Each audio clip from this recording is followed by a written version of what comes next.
Alrighty. So you guys can continue to eat, but for the sake of time, I'm going to go ahead and start this meeting.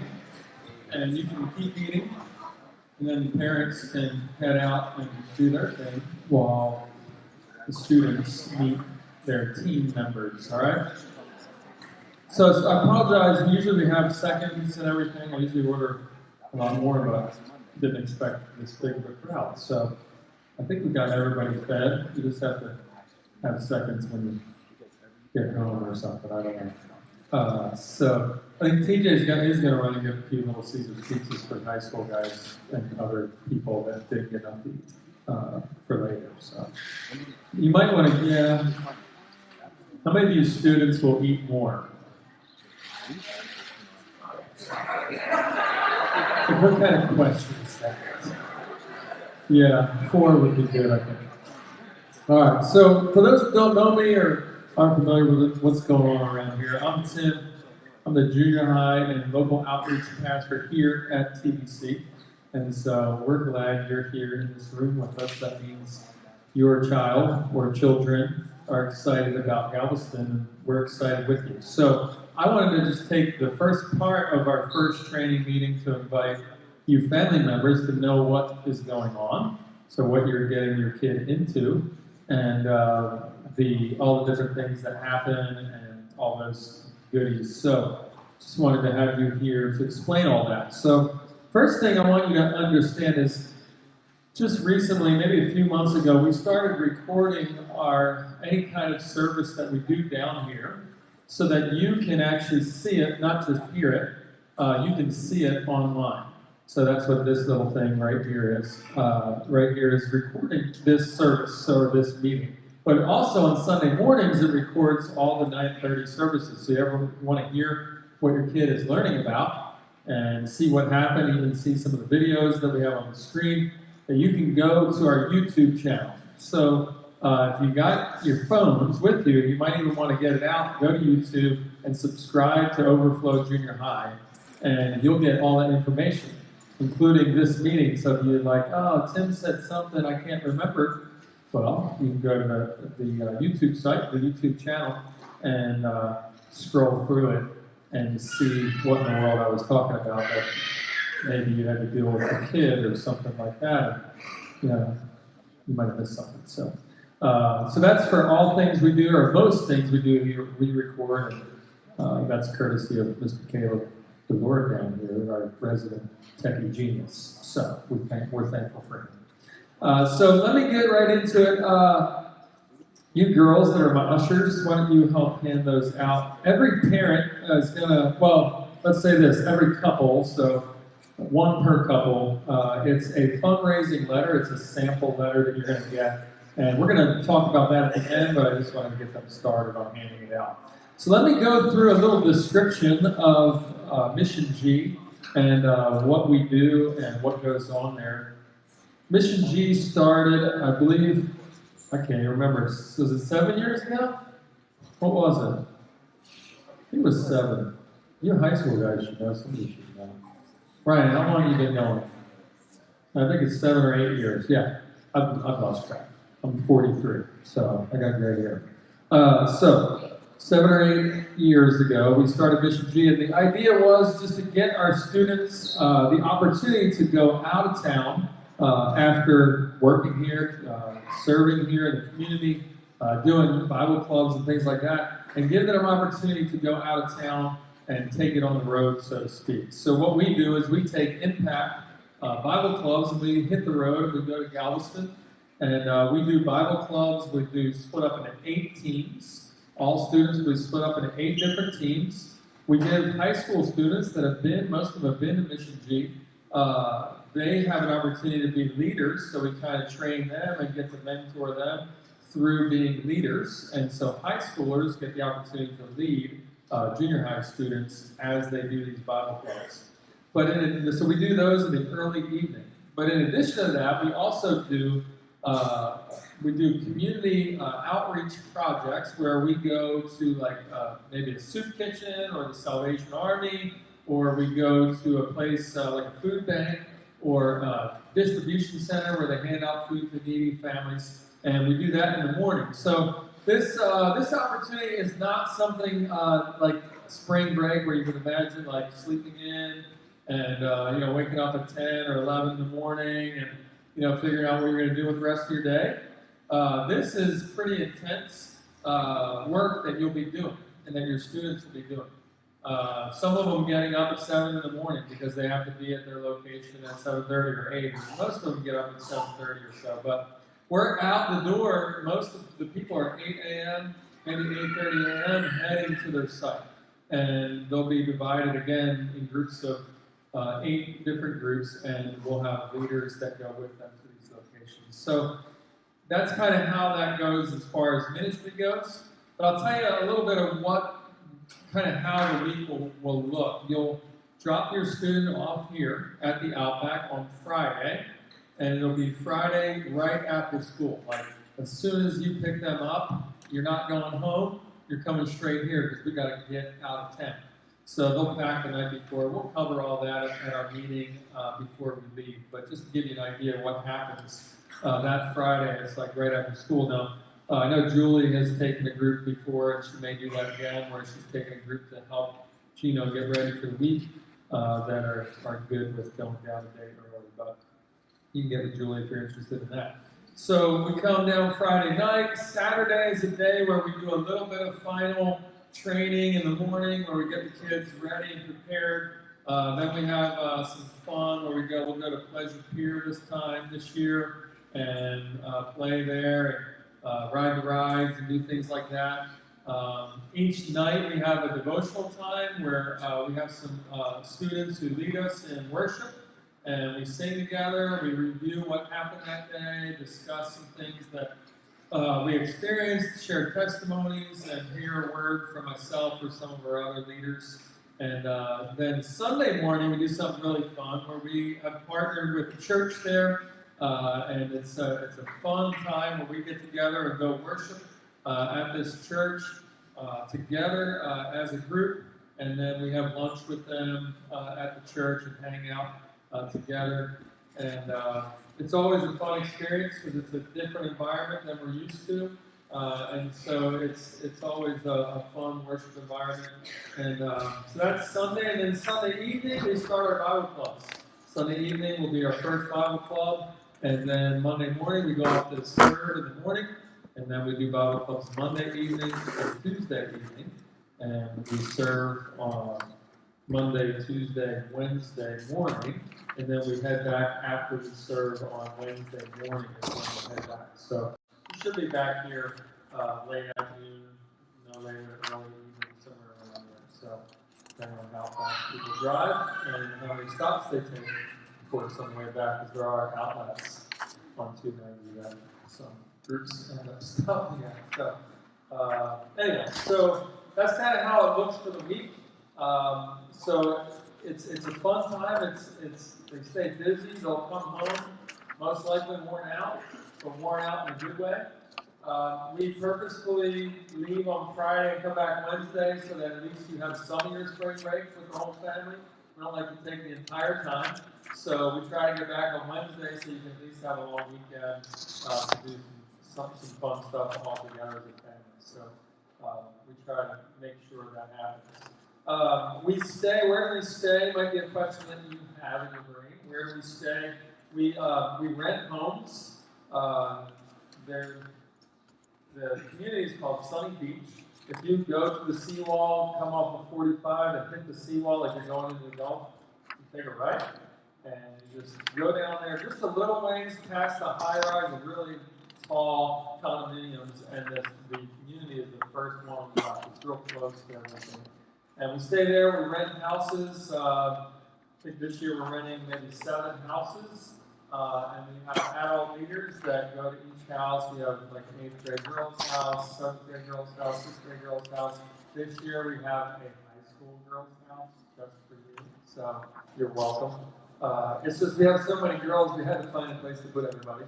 So you girls get that privilege. Guys, you're in with everybody. So. But we always end up with more girls, and this year we had just a flood of girls sign up. So it's a good problem to have. But anyway, so we stay in homes. They are right near the water, but we have a rule, and we go over these rules every day, that nobody goes near the water without an adult on the beach. So nobody ventures off. If they do, they end up running sprints or stairs or whatever it is that I decide to punish them with. So there have been many stairs run on that blue house over the years. So nobody goes to the beach without an adult supervising them, helping them understand the boundaries and things like that. So that's always important. It is spring break, and so we've taken some extra measures, especially this year, to make sure our houses are further in to the cul-de-sac where we stay in the community. So we're not near the public beach. We'll be down further down the beach. It's more of a private beach down that way. So sometimes things get a little crazy with being spring break, but we'll make sure we keep an eye on everybody. The girls are actually all in the cul-de-sac down in the road this time, and so that's a good thing. So that's where we stay, in houses down there. We have adults who are going with us. We always have a great group of adults that volunteer, so it's amazing. If you're an adult that is going, whether you're a college student or a parent, go ahead and stand for us if you're going. All right, so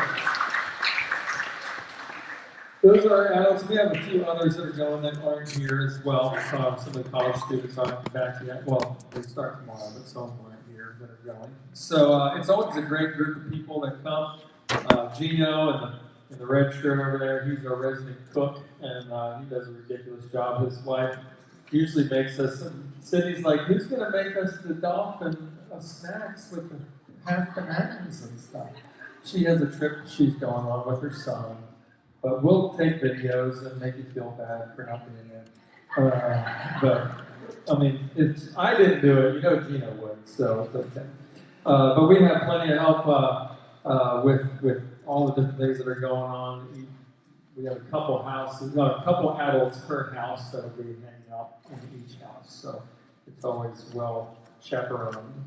I went over what we do while we're there. Last thing I just wanted to cover, and then we'll open it up to questions, is this letter that you got. Actually, there's two things, what's on the screen and this letter.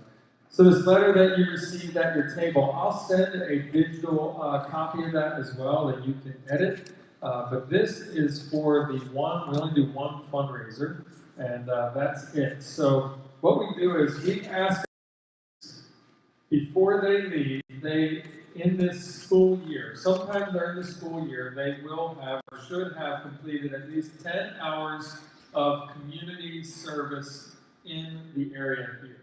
We don't want any student, just like we do with our mission trips to Rwanda or the Ukraine, we don't want anybody going somewhere that's not serving in their local community. So our desire is for our students to first serve here before they go anywhere else. And so your students, some of them have already done things like help with the gift drive or the food drive or gone to Pine Cove Service Weekend or maybe done something at school with a group that you're part of. That all counts. But the goal is to get 10 hours before you leave in March.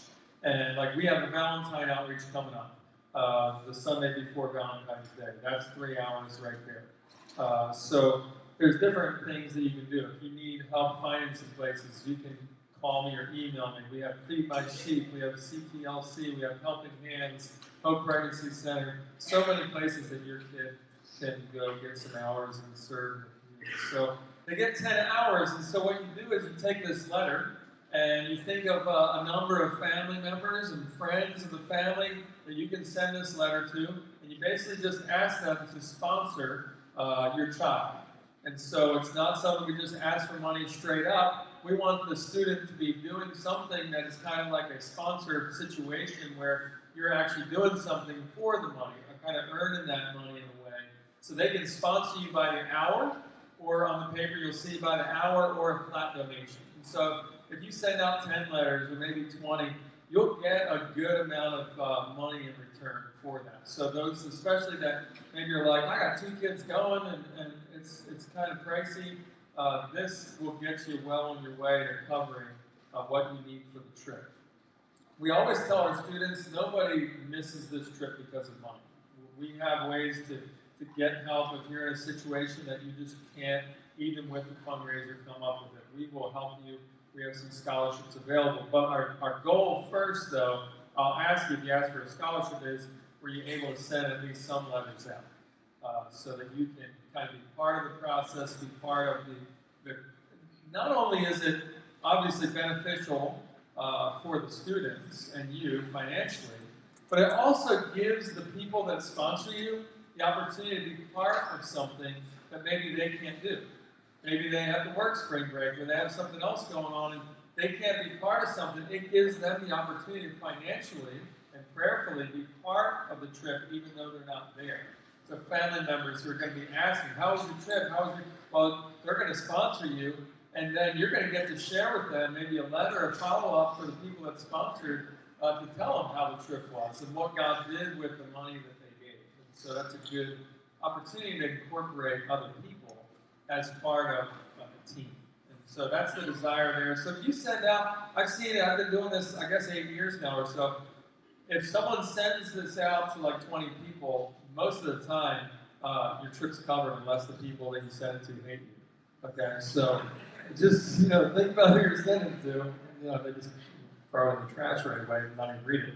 I used to send out so many letters when I was a kid. I'm sure my aunts and uncles did that for my letters, but you guys don't do that as much. So that's the opportunity that we have. And for those that weren't familiar with the cost or didn't get that, the total cost is $350 total. So if you paid the $100 deposit, obviously you have $250 left. If you have a high school student going, it's $250.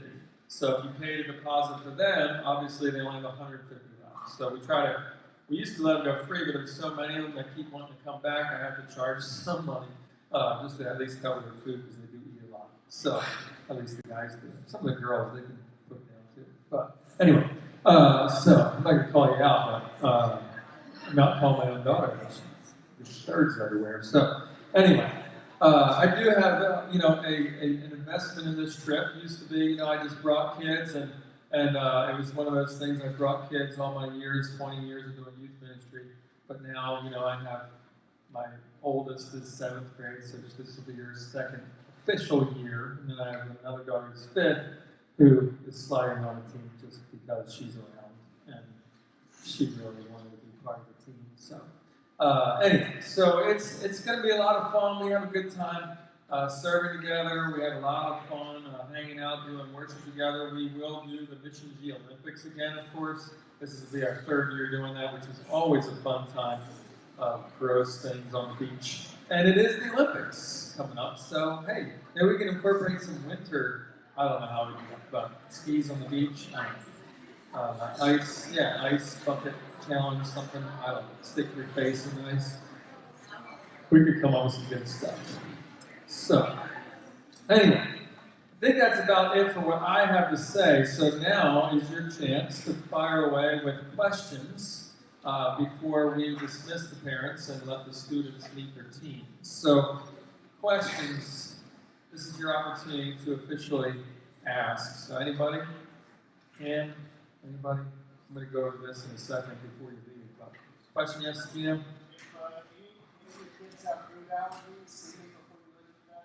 Yes, food allergies, that's important. We do have at least 2 medical people. We got Teresa, right? She's kind of medical, she handles that job. And then we have Kelly over here. This is her first time. She's the Lakewood Elementary nurse. And we were joking last night with some friends of how often our kids have been to see her. Kendall's a little accident prone. And then Noah just loves to get out of school. So they know her real well. So yeah, if you have any allergies, please see one of these individuals. And then Kelly's also going to be helping Gino do the food, trying to fill those shoes. I know she's got big shoes to fill, but I'm sure she'll be fine. Any other questions? All right, so if you look at the screen, it's kind of washed out because we turned the big lights on, but you can see it, I think. You should have this on an email, but these are the next meetings.